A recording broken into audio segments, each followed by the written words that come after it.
Ламјата што пукнала од мака. Чита Александар Станојков. Беше се запатила една ламја во некое поле, да ништо живо не припуштала за да поминит тамо. Мнозина јунаци беа пошле за да ја отепаат, арно ама сите беше и изела. Денеска, утре, поминале многу годиња што и мачала луѓето што живееле во околните села. Од големата мака луѓето што имале, едно и друго дека не можеле да ја отепаат, издумале еден марифет за да ја умрат. Заповедал царот, никој јунак да не оди за да ја тепат ламјата, чунти неа ништо не ја умирало, ни куршум ја дупел, ни сабја ја сечела. И друга заповед се дала од царот, никој да не пушта имање в поле за да нема што да јади ламјата.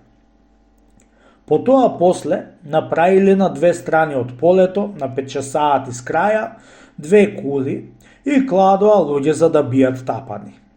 Ламјата откако гладнела, тргнала по поле да бара јадење. Арно, туку не можела да најдит.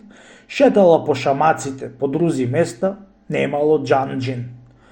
Едно приближала до кулата, избуале тапаните што да можат. Кога чу ламјата тие гласи, отворила уста, брате мило, како некоја ламја и се пуштила на кулата за да вати нешто да изејт.